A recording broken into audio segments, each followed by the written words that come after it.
네. 자, 그럼 우리 양반전 볼게요, 양반전. 자, 우리 양반전은 여기서 제일 중요한 건 풍자. 우리 풍자를 알아야 됩니다. 자, 그러면 우리 양반전에서는 풍자를 알아야 되는데.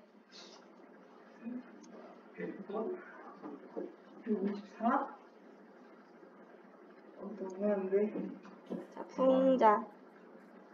자, 풍자는 어떤 걸 풍자라고 하냐면 약간 부정적이거나 모순된, 자, 부정적이고, 자, 모순되고, 뭔가 부조리한, 뭐 현실일 수도 있고, 사회일 수도 있고, 혹은 어떤 인물일 수도 있어. 자, 이 인물에 대해서 잘못됐다라고 얘기할 거야. 근데 이것을 그냥 비판만 하는 게 아니라 목적은 비판하고 개선하기 위해서. 자, 개선, 더 나은 방향으로 가도록 하기 위해서. 자, 뭘 쓸 거냐면 웃음을 이용할 거야, 웃음. 웃겨요. 자, 그래서 얘는 웃기기는 웃긴데 그냥 티 없이 맑은 해맑은 웃음을 우리 해악이라고 불러. 그런 게 아니라 얘는 비꼬고 과장하고 그리고 희화화, 왜곡시켜서 우스꽝스럽게 만듭니다. 그래서 약간 과장하거나 왜곡하거나 비틀어요. 굉장히 우스꽝스럽게 그려내서. 자, 그래서 웃기긴 웃긴데 꼴 좋다. 약간 요런 웃음일 수도 있고 조롱의 웃음일 수도 있고 통쾌한 웃음일 수도 있어. 자, 부정적인 인물이나 사회나 현실이나 어떤 나쁜 부분을 웃음을 사용해서 비틀어서 독자로 하여금 직접 비판하는 것보다 말하는 이의 부담도 줄이고 듣는 이도 기분이 덜 나빠. 그래서 훨씬 더 개선 효과가 좋습니다. 그래서 양반전과 같은 풍자. 여기서는 포인트는 풍자야. 자, 생각해보기 그림도 가끔 문제에 나오더라고요. 자, 첫 번째 그림 보시면, 자, 온누리의 미세먼지를, 자, 크리스마스인데요. 잿빛 크리스마스야. 자, 지금 꽃놀이를 가야 되는데, 자, 방독면을 쓰고 있죠. 꽃보다 미세먼지. 자, 이렇게 나왔단 말이야. 자, 지금 왜 이런 모습이 그려졌을까? 바로 미세먼지 문제. 자, 요것에 대해서 이야기하려고 한 건데요.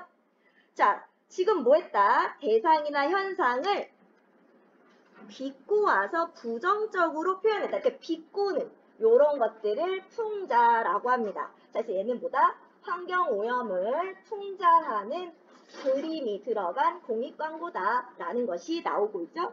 자, 우리 요 자소서 같은 경우는 옆에 설명이 되게 잘 되어 있어요. 본문보다 이런 옆에 있는 설명들을 좀 잘 봐줘야 돼. 자, 여기 나와 있는 그림은 풍자를 목적으로, 자, 풍자를 목적으로 사회나 인간에 대해 기지와 냉소 등을 섞어 그린 풍자화의 일종이래요.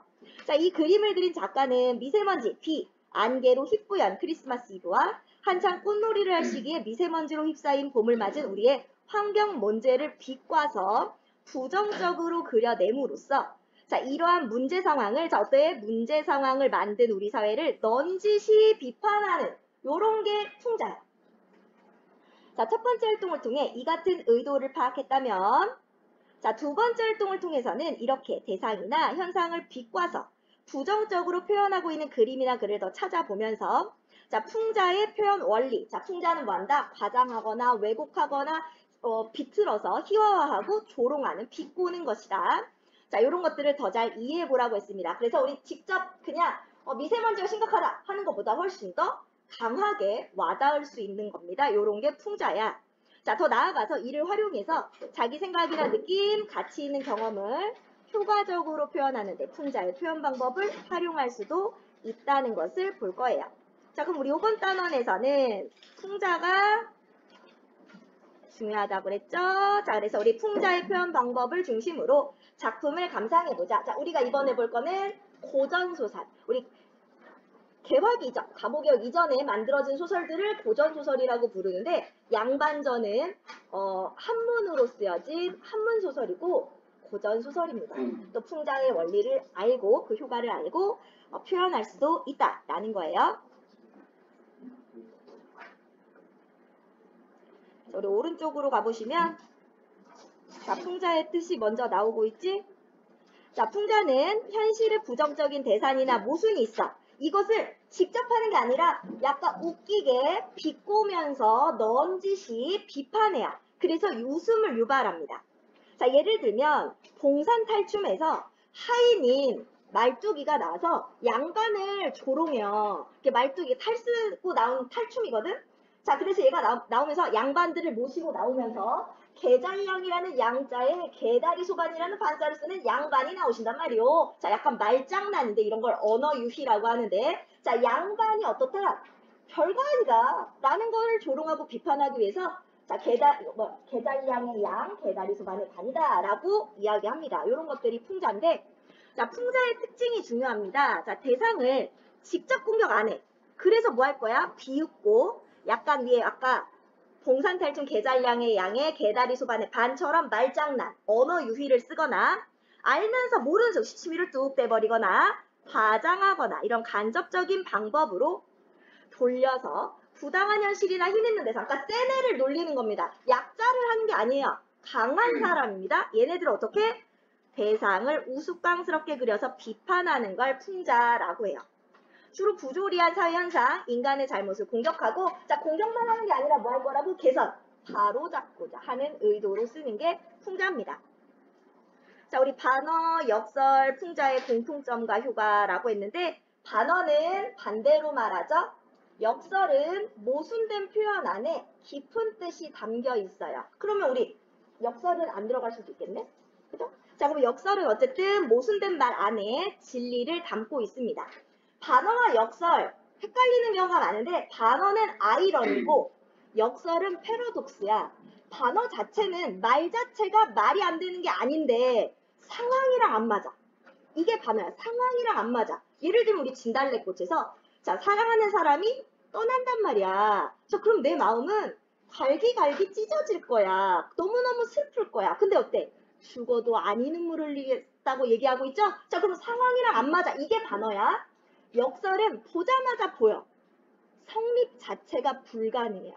왜? 우리 1의 2단원에서 보면 열보다 큰 아홉이라는 말이 나오잖아. 이렇게 당연히 열이 크지 어떻게 아홉이 커. 말이 안 되죠? 보자마자 알아. 그래서 이상해. 그래서 어때? 집중하게 돼. 왜 그렇지? 그러면 그 안에 담긴 진리를 깨닫게 되고, 그래서 강하게 오는 거야. 자, 풍자는 부정적인 현상이나 대상을 웃음거리로 만들어서 웃겨.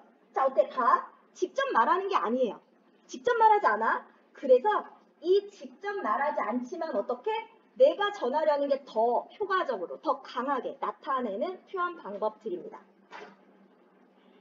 자, 그래서 우리 개성적으로 표현할 수 있다라는 것을 알아두면 되겠습니다. 자, 우리가 볼 것은 지금 양반전인데, 우리 양반전은 한문소설이고요. 자, 해석된 걸 보시면 이 작품은 양반들의 무능함과 허례허식을 풍자할 겁니다. 양반들의 무능함이나 허례허식을 풍자하는 고전소설이다. 작가는 조선 후기 사회를 배경으로 하여 양반이 양반답지 못한 현실을 개탄하며 신분 질서가 문란해진 당시 사회상을 적나라하게 드러내고 있다. 자, 지금 보시면 갈래가 고전소설, 한문소설, 풍자소설이랬어. 한문소설이라는 건 예상 독자가 누구다? 양반. 그래. 양반들에게, 양반들아 이거 봐라. 우리 너무 웃기지 않니? 우리 너무 양반답지 못하지 않을까? 이거는 좀 우리 고쳐야 되지 않겠어? 이런 얘기를 하는 거야. 양반을 비판한다고 해서 양반이란 신분제 없애자? 이런 얘기가 아니에요. 박지원도 어차피 양반이야. 근데 양반이 양반답지 못하다를 비판하는 거지. 신분제를 없애자거나 이런 얘기는 아니에요. 자, 그래서 자, 우리 대상, 예상 독자는 양반들에게 읽으라고 하는 거다. 자, 시점은 고전소설의 특징답게 전지적 작가 시점으로 되어 있고요. 자, 특징을 먼저 볼까? 조선 후기 사회상이 잘 나타나고 있습니다. 자, 몰락하는 양반들의 위선적 생활 모습을 비판 풍자하고 있고요. 평민부자라는 새로운 인간형이 나오고, 실사구시의 실학사상, 우리 박지원은 실학자예요. 그러다 보니까 실학사상이 나타날 수밖에 없지. 바로 양반들이 실생활과 동떨어진 너무 관념적인 학문에만 몰두하고 있다. 이것도 비판의 대상이기도 합니다. 자, 그래서 실생활에 유용한 학문을 해야 한다. 이런 생각이 잘 들어가 있어요. 왜? 박지원이 실학자니까. 자, 그러면 본문으로 바로 가보자.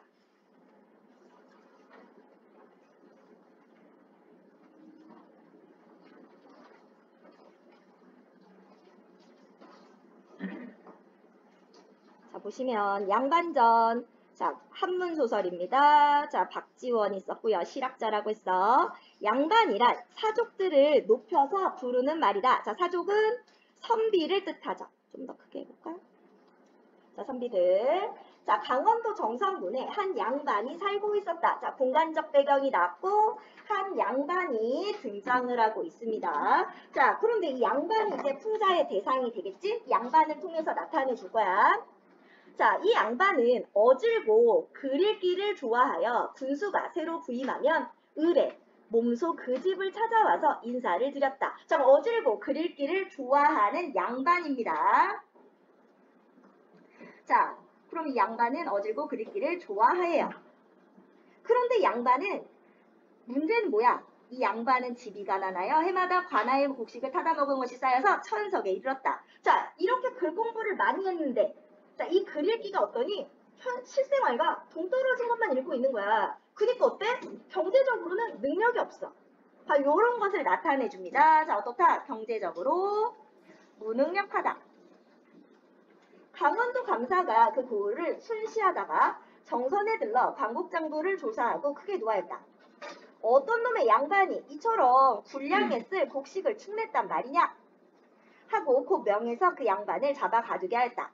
군수는 그 양반이 가난해서 갚을 길이 없는 것을 딱하게 여기고 차마 가두지는 못했지만 자, 아래 속수무책이라고 되어 있지 아무런 방도가 없습니다. 자, 군수 가재는 개편이라고 초록은 동색이라고 하죠. 자, 그래서 양반 약간 여기에 우호적이야. 자, 무슨 도리가 없어요. 속수무책. 양반 역시 밤낮 울기만 한 채 해결 방법을 찾지 못했다. 자, 이런 부분이 무능한 모습을 풍자하는 부분이야. 우리가 이 양반 어떻다고 어질고 글읽기를 좋아해서 군수가 직접 인사를 올 정도의 인품이나 학식을 갖춘 양반이야. 드라마 같은 데서 사극 본 적 있죠? 거기에 양반들은 밥 먹을 때도 가 쓰고 앉아가지고 먹는 거 알지? 자, 그런 아저씨란 말이야. 자, 우리 남자가 태어나면 3번 운다고 하죠? 태어났을 때, 부모님이 돌아가셨을 때, 나라를 잃었을 때. 자, 근데 이 양반이 어때? 밤낮으로 훌쩍훌쩍 울기만 해. 우스꽝스럽죠? 모습이 웃기지? 그 아저씨가 많은 아저씨가 울고 있다 생각해봐. 너무 웃기단 말이야. 자, 이렇게 우스꽝스럽게 조롱하는 거야. 뭐를? 무능력하다는 거야. 아무런 능력이 없어. 자, 밤낮으로 울기만 해요. 자, 이런 것들이 무능력함을 비판 풍자하는 겁니다. 풍자. 자, 그 부인이 역정을 냈다. 자, 이 양반의 아내는 작가가 하고 싶은 말을 대신해주는 작가의 대변인 역할을 할 거야. 당신은 평생 글 읽기만 좋아하더니 광곡을 잡는 데는 아무런 도움이 안 되는군요. 쯧쯧. 양반. 자, 여기가 중요한데 쯧쯧 이후에 양반이란 것이 한 푼어치도 안 되는 것이구려. 여기요. 여기가 포인트. 자, 양반의 무엇? 자, 바로 경제적 무능이나 비생산성을 비판하는 부분이고 작가가 하고자 하는 말을 대신하는 말입니다. 자, 그래서 작가의 생각을 대변한다.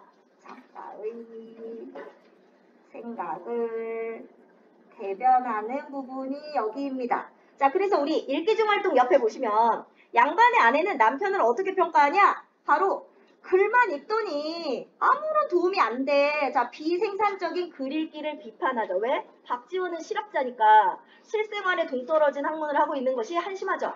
또 경제적으로 무능한 것, 한 푼어치도 안 된다라고 비판하고 있다는 거. 이거는 작가가 하고자 하는 말이다. 자, 그래서 여기가 발단이고 자, 광곡을 잡지 못해서 이러지도 저러지도 못하고 있습니다. 자, 어떻다?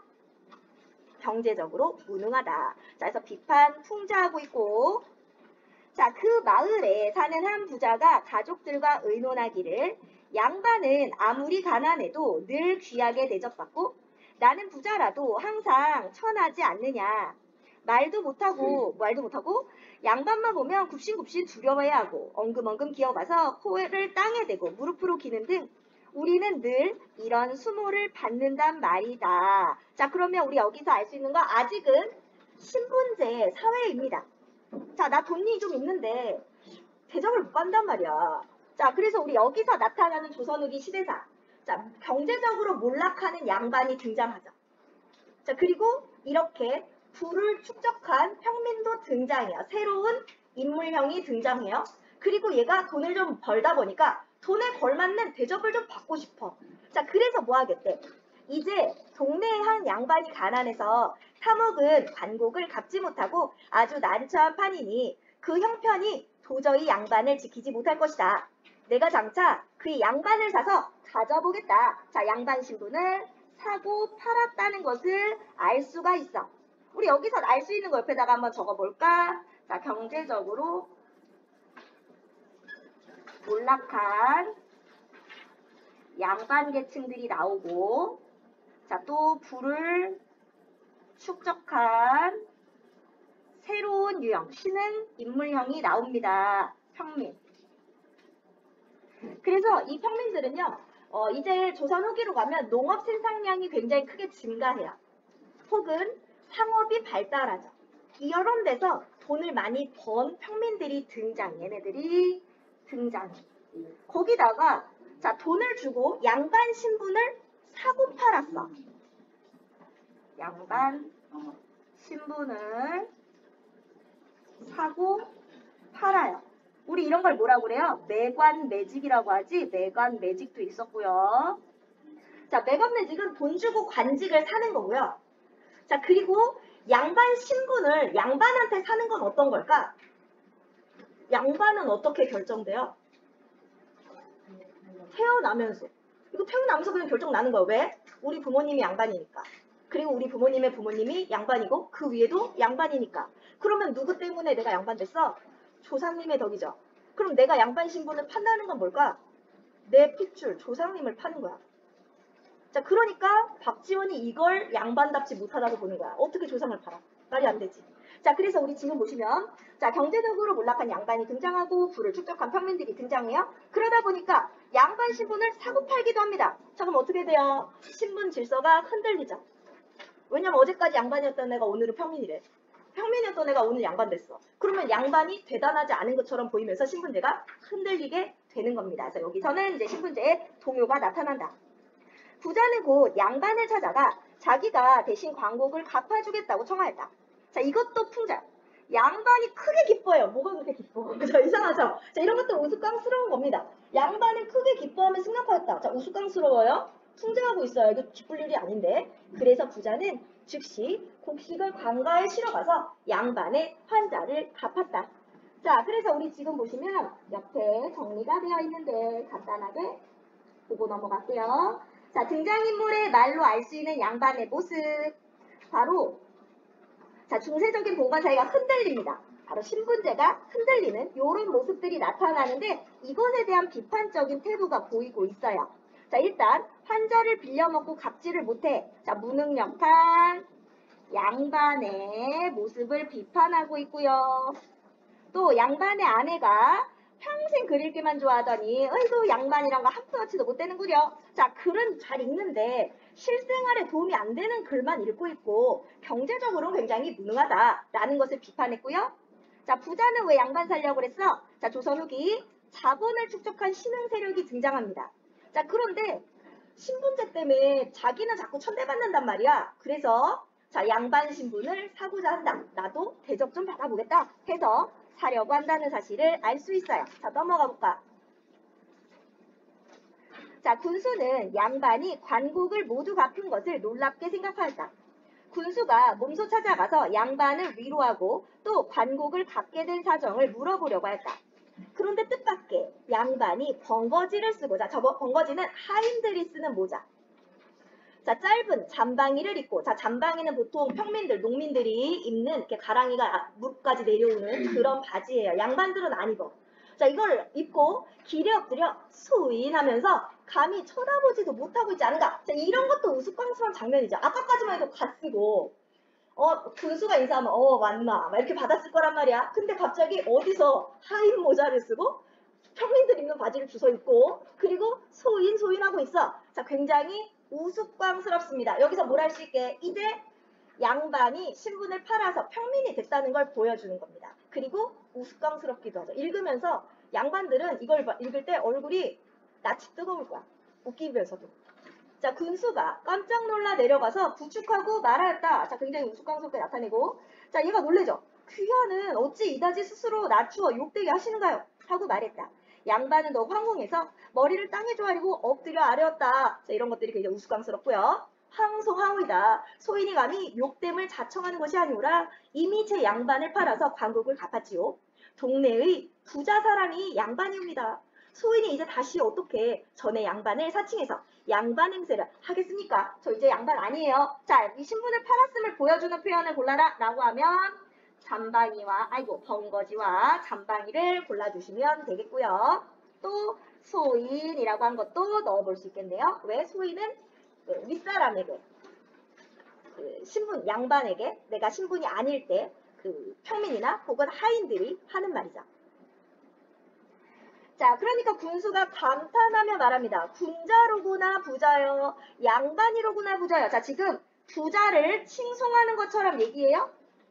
부자면서도 재물에 인색함이 없으니 의로운 일이요. 남의 어려움을 도와주니 어진 일이요. 비천한 것을 싫어하고 귀한 것을 아끼니 지혜로운 일이다.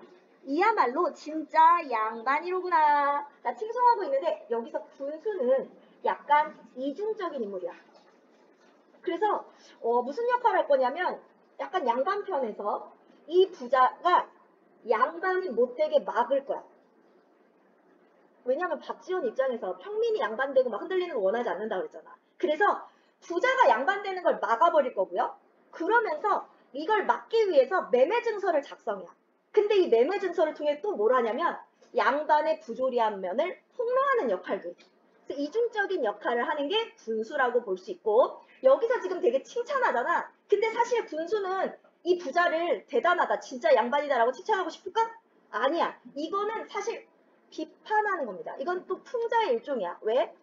돈으로 신분을 산다? 아까도 말했죠. 신분이라는 건 핏줄 타고 나는 거야. 근데 이거 돈으로 살 수 있는 게 있고 못 사는 게 있지. 돈이면 다 된다는 그런 생각. 이거 속물근성이라고 해요. 돈이면 다 된다, 속물. 자, 그래서 속물근성을 비판 풍자하는 거예요. 이것도 역시 풍자의 일종입니다. 자, 그래서 얘도 풍자. 뭘 풍자한다? 부자의 속물근성을 자, 은근히 풍자하고 있고요. 자, 그러나 사사로이 팔고사더라도 증서를 해두지 않으면 소송의 꼬투리가 될 수 있다. 내가 너와 약속을 해서 고을 사람들을 증인으로 삼고 증서를 만들 것이니 마땅히 거기에 서명할 것이다. 자, 군수가 인정해주겠대. 이것도 약간 웃긴 거죠. 자, 못하게 막아야지 이거. 근데 막지 않는다는 거. 자, 그리고 군수는 돌아가서 고을 안에 양반 및 농사꾼, 공장 장사치까지, 자, 바로 시대의 계급 구조. 양반이 1등, 4, 농사꾼이 2등, 공장, 뭐라 그러죠? 이거 기술자가 3등, 장사치가 4등이죠. 왜? 조선시대에는 돈과 관계된 것들을 천시하는데 그 상인이 돈이랑 제일 가깝지. 그래서 제일 밑에 계급입니다. 자, 관하에 모았어요. 부자는 오른편 높직한 자리에 서고, 왜? 이제 양반 됐으니까. 양반은 공영 아래쪽에 있습니다. 왜? 평민 됐으니까. 그리고 증서를 만들었다. 자, 그래서 부자가 양반을 샀고 증서를 만듭니다. 자, 우리 어구풀이 보이면, 자, 지금 군수가 찾아왔을 때 양반이, 자, 번거지 쓰고 잠방이 있고 소인하면서 신분이 바뀌었다는 걸 보여주고 있고, 자, 군수가 부자 칭찬하는 부분 있죠? 자, 이 부분 뭐라고? 자, 풍자라고 했습니다. 자, 그래서 풀을 이용하여 양반 신분을 사려고 한 부자를 간접적으로 풍자한다.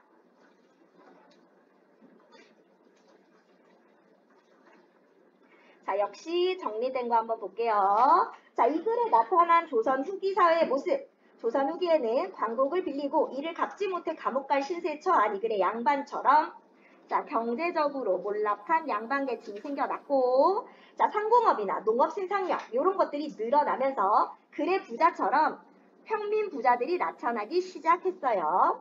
게다가 두 번의 큰 전란 이후 국가에서는 부족한 재정을 메우려고 돈 많은 평민에게 돈을 받고 양반으로 상승시켜주기도 했어. 자, 그래서 자, 전란 이후 국가에서 부족한 재정을 메우려고 돈을 받고 상승시켜주기도 했습니다. 이렇듯 양반의 사회적, 경제적 지위가 흔들리면서 뭐한다? 신분 질서가 동요되고, 자, 양반의 아내가 꾸짖듯이, 자, 양반의 위엄도 떨어져가고 있었다라는 것을 볼 수가 있습니다. 자, 그럼 이어서 봅시다. 자, 이어서 보면 자, 우리 아래로 내려가 보면 자,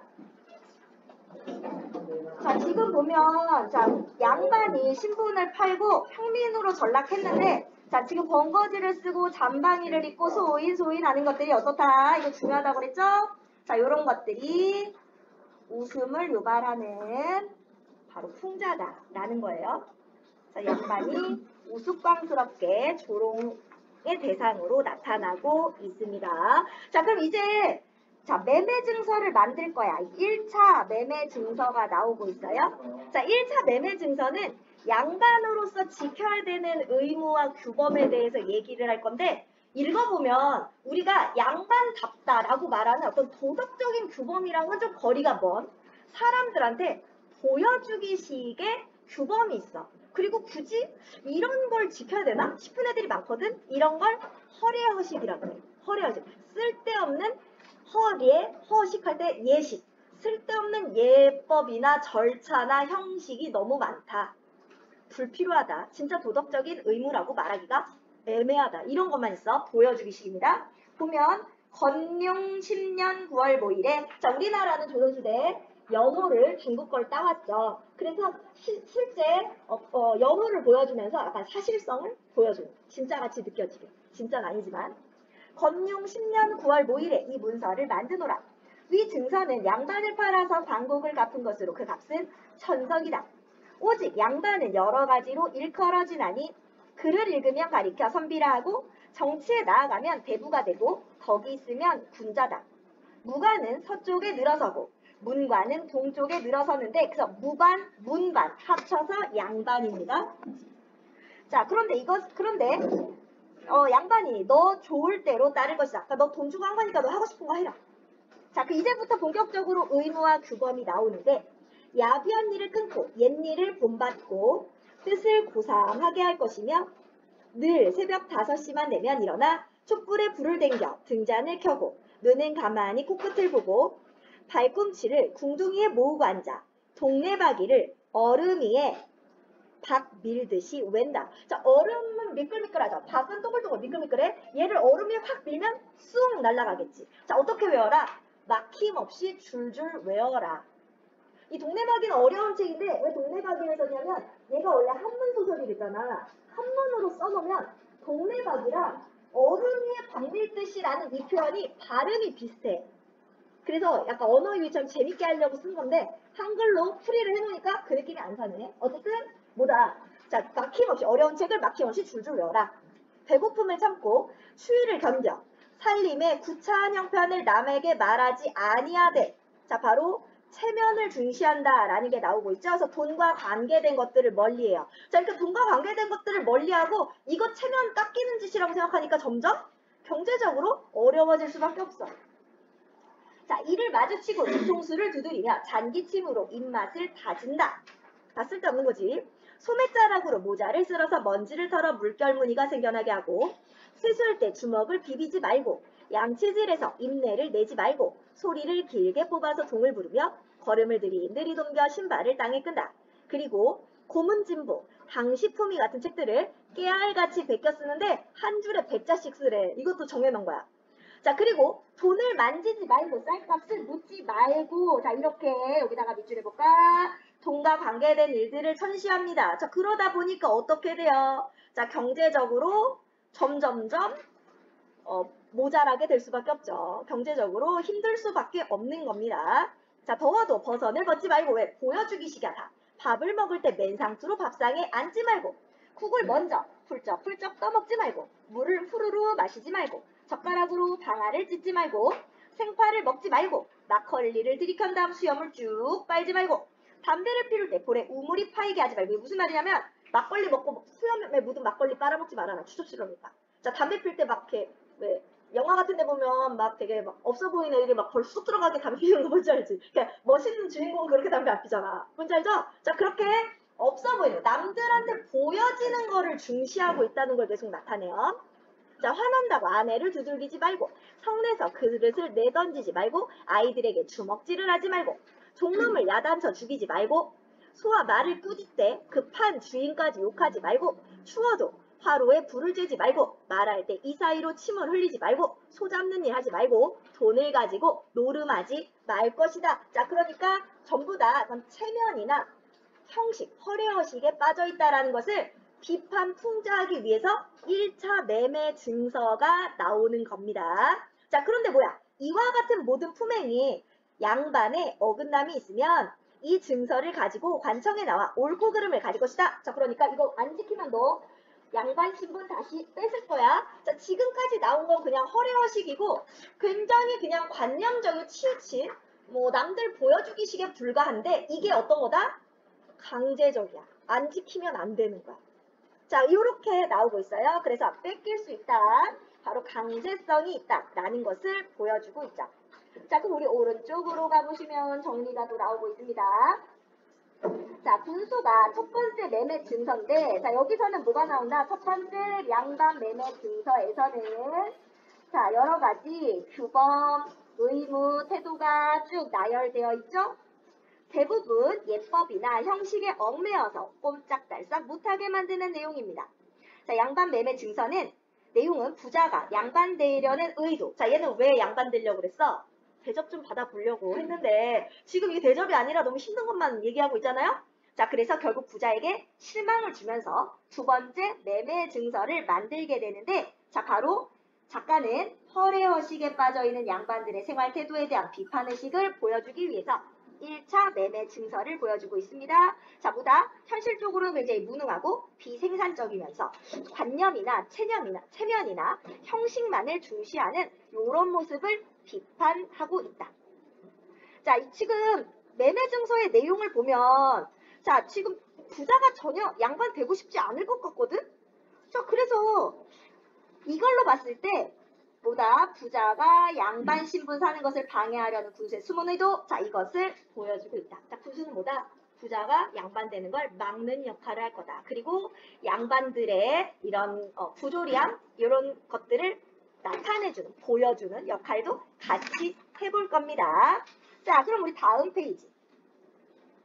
이에 통인이 도장을 찍으니 그 소리가 마치 엄고 소리와 같고 찍어놓은 모양이 별들이 별들이 있는 것 같이, 자, 보입니다. 자, 바로 평민인 부자 입장에서 이 분위기는 어떻게? 굉장히 위압적인 분위기예요. 그래서 여기 보시면 위압감, 매매 증서의 위압감을 암시한다 라고 되어 있죠.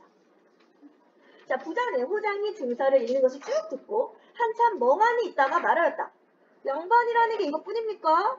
저는 양반이 신선 같다고 들었는데 정말 이렇다면 너무 재미가 없는걸요? 자, 원래 얘는 양반은 신선이라고 생각했어.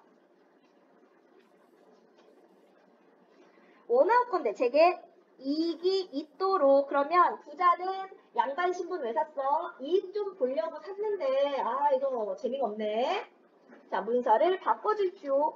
자, 그래서 문서를 다시 작성했다. 자, 2차 매매 증서인데 여기서는 양반으로서 누릴 수 있는 특권에 대해서 나열해 줄 거야. 하늘이 백성을 낳을 때 백성을 넷으로 구분하였다. 4가지 백성 가운데 가장 높은 것이 선비이니 이것이 곧 양반이다. 양반의 이익은 막대하니 농사도 짓지 않고 장사도 하지 않고, 자, 일을 안 해. 우리 일 안 하고 놀고 먹어요. 이런 거 우리 한자성어로 무위도식이라고 합니다. 자, 글을 하면 크게 문과급제요, 작게는 진사가 되는 것이다. 문과의 홍패는 합격증.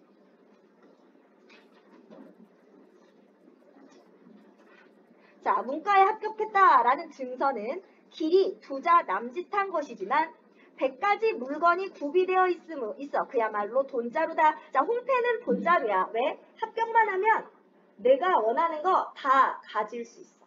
자, 백성들한테 뺏을 수도 있고 뇌물을 먹을 수도 있어. 자, 부정부패한다는 얘기예요. 자, 그래서 우리 여기 뭐다? 자, 홍패는 뭐다? 돈자루다. 바로 권력을 남용하고 양반이 수탈한다 라는 것을 보여주죠. 자, 수탈한다는 걸 보여줘요. 부정부패. 자, 거기다가 진사가 나이 30에 처음 관직에 나가더라도 오히려 이름 있는 음관이 되고, 자, 음관이 뭐니?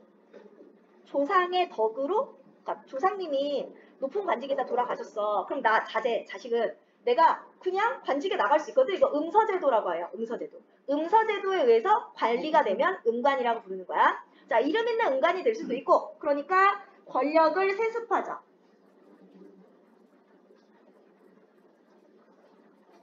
잘 되면 남행으로 큰 고을을 맡게 돼요. 자, 우리 남행이라는 말이 나왔는데 음감과 같은 건데요. 그러니까 당파, 좋은 당파. 내가 어떤 파벌에 들어가. 내가 그 같은 계열이야. 아니면 내 그 유명한 사람의 어떤 친인척이야. 그러면 이걸로 큰 고을을 맡을 수 있어. 자, 그래서 귀밑이 양산바람에 양산. 자, 휘어지고 귀밑이 하얘진다는 건 무슨 얘기냐면 양산을 쓰고 종들이 뒤따르기 때문에 얼굴이, 그러니까 특히 귀 밑에 여기까지도 하얗게 뽀얘. 얼굴이 안 타. 타지 않는다는 거야. 얼굴도 안 타고 종들이 예 하는 소리에 배가 커지고 배만 불리고 방에는 기생이 귀고리로 치장하고 뜰에는 곡식에는 뜰의 곡식에는 하게 깃든다. 바로 양반들의 권력 세습 뭐한다? 바로 아까 음관이 되거나 남행으로 간다. 거기다가 무의도시. 자, 농사도 안 짓고 장사도 안 하는데 자, 하인들이 다 일하고 나는 뭐해? 기생이랑 놀아. 바로 고을을 맡았으면 뭐 해야 돼? 백성들의 살림을 살피고 백성을 돌봐야 되는데 그런 건 안 하고 뭐해? 향락만 즐기는 거야. 그러니까 놀고 먹는 거야. 자, 이런 걸 비판하고 있고 궁한 양반이, 자, 가난한 양반이 시골에 묻혀 있어도 강제로 이웃의 소를 끌어다 먼저 자기 땅을 갈고 마을의 일꾼을 잡아다 자기 논에 김을 맨들 이렇게 횡포를 부려도 누가 감히 나를 괄시하랴. 자, 내 신분을 이용해서 일반 백성들에게 횡포를 막 부려도 아무도 뭐라 못해. 너희들 코에 잿물을 들어붓고 머리끄덩이를 휘휘 돌리고 수염을 낚아채더라도 자, 이렇게 폭력적이더라도 폭력성 감히 원망하지 못할 것이다. 내가 니들 잡아다가 막 두드려 패도 아무도 뭐라고 못해. 자, 양반의 횡포죠. 자, 두 번째 매매 증서를 만들었습니다. 그랬더니 자, 이제 결말. 부자는 증서를 중지시키고 혀를 내두르며 그만두시오 그만두어 맹랑하구먼. 나를 장차 도둑놈으로 만들 작정인가. 자, 양반 신선인 줄 알았는데 자, 매매 증서를 듣고 나니까 뭐야? 도둑놈들이네. 자, 풍자의 절정. 풍자의 최고. 여기가 도둑놈입니다. 자, 머리를 흔들고 가버렸다. 자, 매매 증서를 듣고 나서 부자는 양반 되기를 포기합니다. 자, 그럼 우리 옆에 역시 정리된 거 볼까?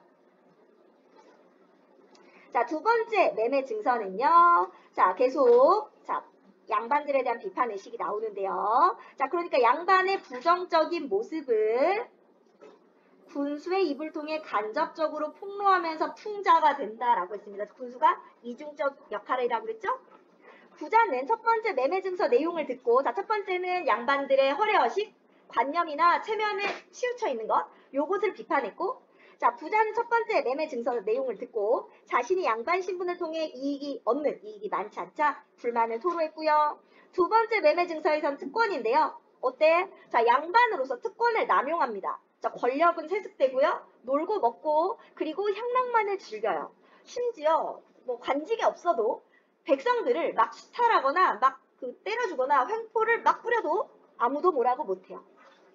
자, 그러면 양반전의 풍자의 대상은 바로 뭘까?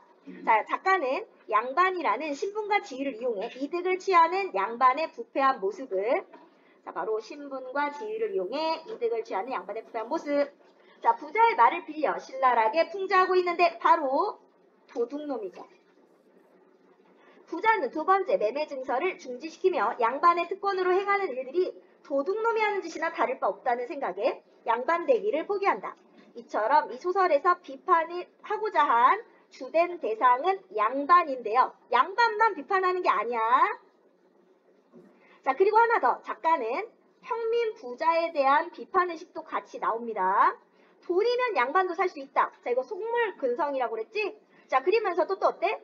진정한 양반이 되려고 하기보다는 이익만 보려고 한단 말이야. 자, 특권의식에 지향하는 부자의 부정적 모습 역시 비판하고 있어요. 비판 대상은 크게 보면 양반, 하지만 평민도 비판의 대상이 된다는 거. 자, 그럼 넘어가 볼까? 자, 등장인물의 성격과 특징을 정리해 봅시다. 자, 부자는요, 재산은 많지만 신분이 낮아서 무시를 당하는데요. 자, 신분을 사려고 했다가 양반의 실상을 알고 포기하는 인물입니다. 양반은 학식과 인품을 지녔지만 현실 감각이 떨어지는 인물이에요.